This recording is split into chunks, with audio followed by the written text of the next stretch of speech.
अनेक संप्रदाय में सबसे महत्वपूर्ण संप्रदाय भी कहा जाता है पंढरपुर के वारकरियों को। वारकरी संप्रदाय महाराष्ट्र में सबसे महत्वपूर्ण संप्रदाय में से एक है। ऐसे ही संप्रदाय में फड़ संप्रदाय भी बहुत ही ज़्यादा महत्वपूर्ण है। आपको बता दें, कैलाशवासी मल्लप्पा महाराज वास्कर जी के निर्माण किए हुए इस फड़ की अब परंपरा पौराणिक है। 300 साल से अधिक वर्ष इसे हो चुका है और सुदर्शन न्यूज चैनल हर साल अपने प्रेक्षकों के लिए पंढरपुर की वारी लेकर आते हैं। ऐसे में इस वर्ष भी सुदर्शन न्यूज चैनल के प्रधान संपादक श्री सुरेश जी चौहान के जी ने हरिभक्त पारायण प्रसाद जी महाराज जी से बातचीत की और उसके बाद सुदर्शन न्यूज चैनल को इस गुरु घर के बारे में अधिक जानकारी दी है हरिभक्त पारायण देवव्रत जी वास्कर महाराज जी ने। कई पीढ़ियों से जो है वो डिंडी की परंपरा रही है, लेकिन इस डिंडी की परंपरा में वास्कर फड़ का क्या विशेष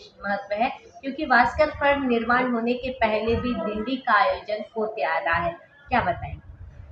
वैसे तो डिंडी का आयोजन आदिनाथ गुरु सकल सिद्धांचा मतलब भगवान शिव जी के वक्त से ये डिंडी की परंपरा चलती आ रही है। वैसे ही हम सब महाराष्ट्रियन या वारकरी संप्रदाय मानता है कि हमारे पहले वारकरी है वो शिवजी है, इसलिए शिवजी की वहाँ वक्त से ये वारी की परंपरा शुरू होती है।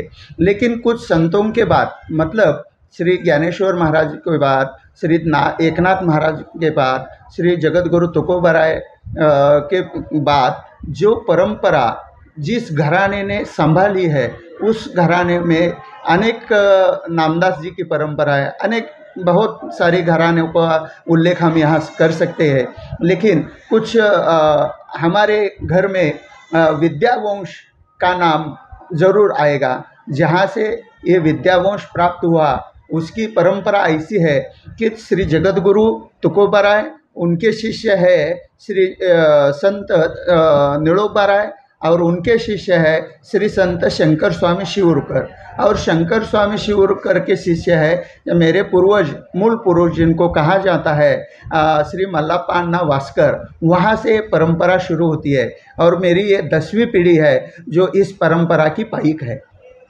इस वाड़े के बारे में भी विशेष कहा जाता है कि इस वाड़े में भी एक ऐतिहासिक और आध्यात्मिक जो प्रवाह है वो बहते आ रहा है, क्या विशेष बताएं? जिस जगह हम रह रहे हैं उसे सरकारी वाड़ा बोलते थे। वो बाद में कुछ सालों के बाद पेशवाई जब खत्म हो गई तो हमारे पूर्वज एकनाथ अप्पा ने इस जगह को खरीद लिया और वहाँ से उन्होंने भक्ति शक्ति की जो परंपरा है वो आज तक चालू रही है। इसलिए हम इस जगह को भक्ति शक्ति का संगम स्वरूप कह सकते हैं। और इस वाड़े जो वाड़ा कहते हैं, जो घर है जो पुरान काल से चलता आ रहा है वो पेशवाई से चलता आ रहा है और आज तक यहाँ पर बहुत सारे सरदारों ने, बहुत सारे अधिकारियों ने, बहुत सारे संतों ने यहाँ पर अपना विश्राम किया है। अपने पैर यहाँ पे आकर उस पैर की धूल इस घर को लगी है।